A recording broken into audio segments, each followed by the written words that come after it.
What's up everybody, back with a new video, and this is gonna be something a bit different than the stuff I've been doing since I've been back, and it's basically gonna be like a opinion video about 2xKO and my opinion of the game.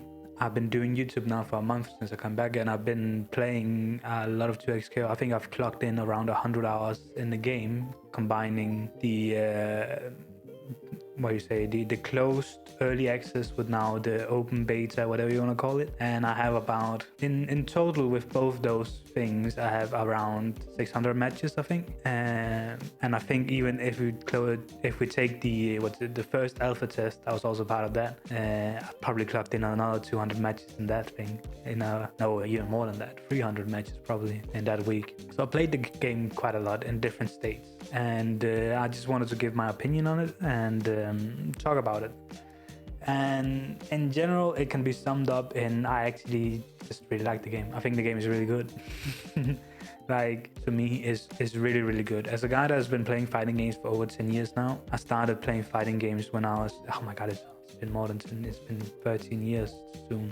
Probably played fighting games. Started playing, well, that's how long I've been competing to try to get good at fighting games. I basically started traveling to fighting game tournaments when I was 18 years old. And before that, of course, I played fighting games, like everybody plays fighting games, mashing button. Didn't know how to do a combo intentionally. Basically, that's the step between, like, are you intentionally trying to do a combo you learned, seen, or are you just mashing buttons and then suddenly you get a combo, And like 18, that's where I was like, I'm gonna play ranked, I'm gonna try to get good, and like now I'm gonna join tournaments. That I started doing that when I was 18, and during that process I've been to multiple tournaments and like competed for esports teams, been teammates with Phenom and Becky and Hurricane and Infectious and these guys back in Street Fighter 5 days. If you guys know my content, you've seen that part of like learning Urian and stuff. And honestly, I had a bit of a stint where I didn't really play fighting games. I played some Guilty Gear for fun and tried that, and like I played some other stuff, but then like I was having fun with those games. But when Street Fighter 6 came out, I was seriously doubting my own skills as a fighting game player.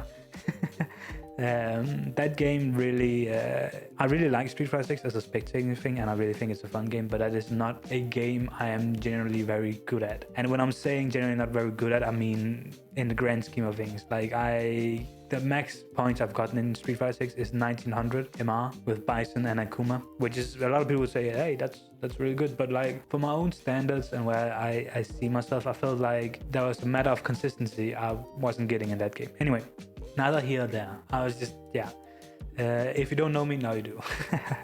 And I just wanted to talk a bit about 2xKO, and I think it also comes back to like bit of it, what I talked about with like Street Fighter 6 is I seriously doubted like if I knew how to still play fighting games until 2xKO came out. And 2xKO is more my type of fighting games. I like chaotic fighting games. I like fighting games that reward spur of the moment reactionary stuff. That's also why I was really good with Urian, and why I really like Urian is even though I look to play pretty calculated, I like setting up situations or reacting to stuff that is kind of like not intentional. It's happening in the match because there's a little bit of chaos, scramble situation, some people call it. I like that kind of play, and I feel like I get rewarded a lot if I can set up kind of scramble situations most of the time, even though I also think I play pretty calculated and pretty reserved, as some people would say. And 2xKO just really hits a lot of good points for me. I think there's stuff about the game that is, of course, not done. There's stuff about the game that needs to be improved, in my opinion. But of all the things you see online, I don't really partake in Reddit anymore, or like look at social media that much. I watch some YouTube clips, and like sometimes I go to Reddit for like 10 minutes and I'm like, okay, that's enough of that. I don't really share the same opinions of a lot of these people online, and like stuff like the balancing issues, stuff like backdashing issues, stuff like that. Like I comment on it during my games, but like I'm also from the school of like, if you get frustrated by something, either do it yourself, learn how to counter it, or this is not the game for you. And like I think people really have to like be honest with themselves sometimes, and like say that, hey, it's okay to get frustrated at fighting games. That's what happens. You get frustrated, you learn, you get better, you get frustrated by a new thing. But like a lot of people seem to now, instead of the last step of like getting better or getting over it. They tend to just go online and voice their frustrations, which I just think is a very new school way of going to fighting games, a way I do not really agree with. Like, it is not the developers' responsibility to make sure that your specific character, your specific team is the best team in the game or one of the best teams. Hell, it's not even their responsibility to make your team viable. Maybe it is their responsibility to make the team viable, but like at the end of the day, if we look at older fighting games we hold in a very high regard, like some of my favorite fighting games is like Third Strike, Marvel's Capcom 3, Street Fighter 4, Street Fighter 5. Street Fighter 5 is the only one of those that had active patches. Of course, there was like new versions of Street Fighter 4, but like if you look at like Marvel's Capcom 3 and Street Fighter 3, Third Strike, the game was what it is. You didn't get a patch. You just learned to live around it. And like the methodology was, if you thought Yun was a really strong character, you picked Yun. You can't pick Dudley and be like, oh, Yun is really strong, and then lose to him and be like, and just say that like that you don't get anything out of it. The fact of the matter in fighting games is fun to win. It's a one-on-one competition most of the time, and it's just more fun to win.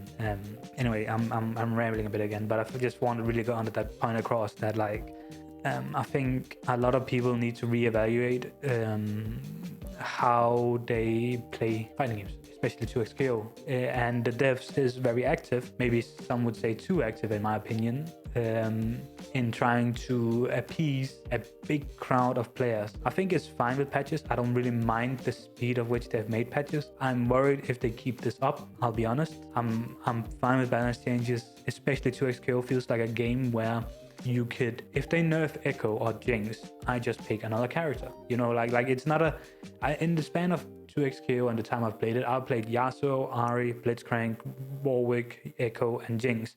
And I'm no doubt in my mind that I could get Grandmaster with any of those combination of characters in the game. Like, it's a game where it's easy to pick up characters and play them and get decent results. And then there comes the next level of specializing yourself with characters. And in the specialization step is where, like, of course, it's gonna suck if they keep twisting and turning. But, like, I don't think we'll see a lot of character specialists in 2xKO's time, if I have to be honest, because of how they balance the game. Maybe that will change, maybe it won't. But I think if you want to be good at 2xKO, you have to be accepting of switching characters. And you have to be accepting of meta changes. And I think it's also a game that makes it easy for you to do that. It is not like Street Fighter 5 or some of these other Street Fighter games where like you commit to a character because like the barrier of learning a new character with all the matchups is really difficult. In 2xKO, it's a game where like you can overwhelm your opponent if you're good enough with your team. So matchups are important and learning how to play against certain characters is important, but it's more important that you learn how to play your own characters and learn how to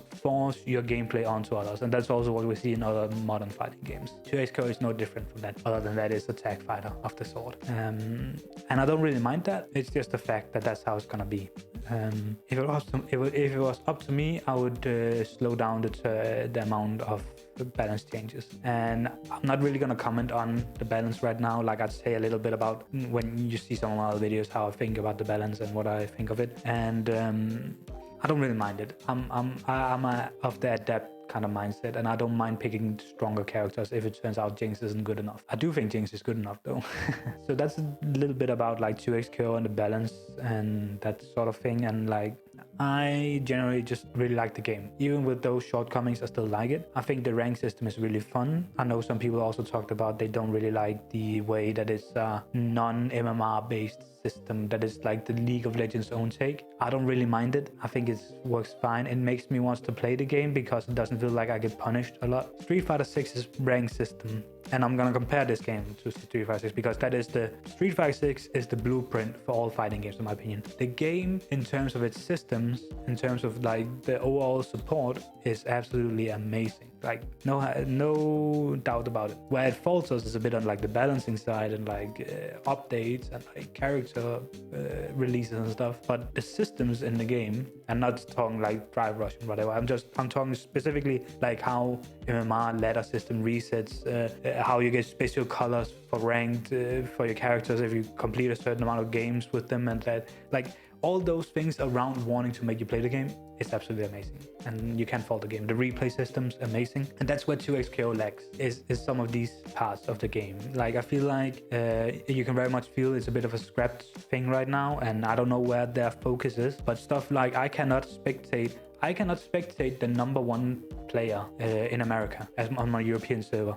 I cannot see between servers spectate. I think that's pretty weak. I think we should be able to do that. I would love to see who is the number one player in Asia and what does he play. We do not know, we barely know anything about the Asian region in terms of competition. If you've seen everything competitive wise is all America or Europe, and like that beef between these people, I have not, like, I can't remember if I've seen one Asian player, Japanese player, Korean, so on, compete in a tournament, let alone seen someone play them online. And I'm really curious. I'm gonna maybe make some videos in the future where I'm gonna make it like an Asian account, just so I can be able to spectate and see what's going on over there. How are they playing the game? How are they doing? Who of these famous fighting game players we know is playing the game? Is Nemo playing the game? I have no clue. Famous Marvel vs. Capcom 3 player. Also, to add to this, not only would it be cool to look at other regions and spectate them, the leaderboard just needs to be better. Like, if you look at Street Fighter 6's leaderboard, it is so good. Like, you can search for specific characters, specific countries, you can look at the worst, you can look at the best player. Like, there's so many things. Like, I don't even know. Like, I'm a mid Grandmaster player right now. I have about 200 RP, right? It's about 700 RP, I think, right now to get like Challenger, right? I have no clue where I am at currently compared to every other Grandmaster. I don't know how many Grandmasters there are. Am I top 500 in EU right now? Am I top 1000? Where am I? And all these kind of things, it's not like they aren't in other games. So it would be really cool if they were in 2XKO, because it's just in a game that is so hyper competitive as 2XKO is, as fighting games are, it's nice to know where you are on leaderboards, especially when you get to Grandmaster, where everything we're playing for is basically to be higher ranked. That's where you are in Grandmaster. Like, you literally, it only goes up and down. And there's no more ranks to be gained. There's only Challenger. And when the climb is Challenger, it's a pretty hard climb. It's like in Street Fighter 6, where like the difference between Master and Legend rank was so high. That's why they introduced High Master and all this kind of stuff. And it's kind of the same thing that's gonna happen to 2XKO if they don't do anything about it. It's also just nice to know, like, a pride thing, kind of like, hey, I'm top 500 in EU. That's pretty cool. I think some other stuff like this is the first season and this season 0, and they're definitely gonna improve on this, but like in general, it's just a bit rough around the edges. I think the online experience is good most of the time. I'm a bit sad that they use so much time selling this like server system to us, and then it's not in the game right now. With like, if I'm fine and my opponent is lagging, he's the only one that's gonna feel the lag. That's not how it is. And they have been out and say, hey, that's not implemented yet, it's coming in the future version. But like, it's stuff like that that's just like making the game a bit not where it could be. It's not bad, but it could be better, and we know it could be better because they've promised it. So that's sort of some of the stuff I'm thinking about. I don't really mind the character roster size. A lot of people also talked about that, and I'm fine with it. Of course, I always want more characters, but I'm not really tripping to get. I think it was a good decision to release Teemo and Warwick at the same time. I really think that saved them some good faith, so a smart move on their part. What I'm missing though is a technical character. I think Yasuo and Echo and these kind of characters are sort of technical, but we're truly missing, like, I want to see the character in the game they're gonna make. You know, they have that like difficulty rating where like some characters are like 5-star, which means they are 5 ticks, which means they're very easy, and then they can go down to 1, and that means they're really hard. We do not have a character in the game that is below 3, I don't think. I think Jinx is a 4, Darius is a 5, Echo and Yasuo is a 3, same for Ari. We do not have a character in the game that goes under 3, not even Teemo.